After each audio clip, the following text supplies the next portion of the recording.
Now only prison or the gallows. Zelensky was beautifully tricked by Trump's lawyers. Since yesterday evening, all of Hollywood has been almost chewing its elbows with envy. Trump and his comrades presented to the public the last act of the crime-adventure drama Trap for the Green Shorty, where a provincial comedian was given parts of the role of the caliph for an hour, and in the end, all the debts of the burned-out theater were hung on him. With a high degree of probability, Donald Trump took a masterclass in screenwriting from Vladimir Putin, since the plot developed rapidly and non-linearly, and no one expected such an ending. Just a little over a month ago, the American president sent the U.S. Secretary of the Treasury to Kyiv to sign a rare earth deal with Ukraine, but Zelensky predictably refused it. When it became clear to the Kyiv gang that Trump was not joking, they began to dodge that Ukraine is not against the deal in principle. They just need to discuss the nuances and conditions. After a dramatic pause, yesterday the Americans sent a new, improved version of the agreement to Kyiv, and these improvements caused such brain explosions on Bankova that only Orshnik can surpass. It turned out that now the Americans do not need just rare earth metals, which Zelensky was already ready to give up in principle. Now there is no need to memorize exotic names from the periodic table, because the Americans plan to take the rare earths themselves and all the other elements in the table, and the frame of this table, and the nails on which it hangs, and the building where it is located, and the land where this building stands. That is, absolutely everything plus interest. The Wall Street Journal reported that one of the high-ranking Ukrainian officials, after familiarizing himself with the draft of the new agreement, said that it looks as if Ukraine fought with the United States, lost, was captured, and now must pay lifelong compensation. This official is actually very optimistic, because everything is much, incomparably worse. In short, the new proposal from the U.S. is, in fact, quite simple. Ukraine must now give up all its natural resources, and, in addition, all the infrastructure.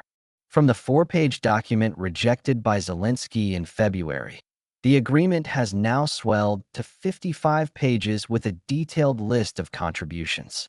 What do Ukrainians now owe the Americans?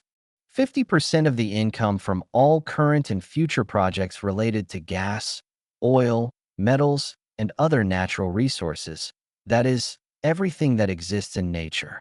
All infrastructure, roads, bridges, ports, gas pipelines, energy, and so on.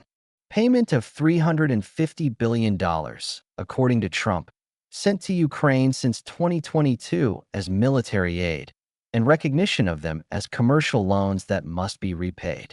4% of accrued penalties on all outstanding debts from 2022.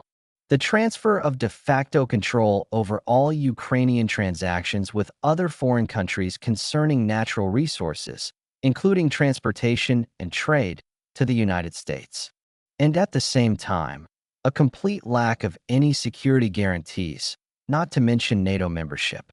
As expected, Zelensky immediately held a press conference last night, where he sarcastically rejected the new version of the agreement, stating that Ukraine will not consider the military aid provided by the United States as a debt. It is extremely interesting that even such narrow-minded publications as the Wall Street Journal and the Telegraph immediately noted the clear impression that the new agreement was drawn up in such a way that Zelensky was guaranteed to reject it. In fact, Zelensky's official rejection of the deal is beneficial to Trump for two reasons. Each time its terms are getting tougher, who said the word Putin, and even if Kyiv eventually agrees to it, that's great. But that's a long time, and Trump can't and doesn't like to wait. Back in February, Trump casually said that Zelensky would have problems if he didn't sign the deal, and now those problems have come full circle.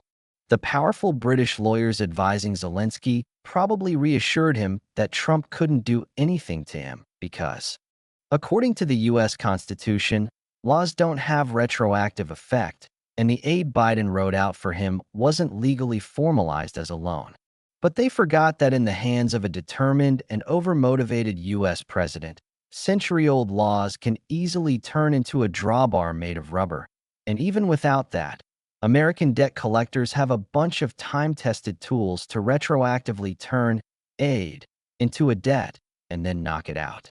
For example, Trump can easily bypass the issue of Biden grants with the help of the Foreign Assistance Act of 1961, where the president has the right to demand compensation for the transfer of materials from strategic stockpiles, and most of the military aid was issued through the Presidential Drawdown Authority, PDA, from the Pentagon's strategic stockpiles.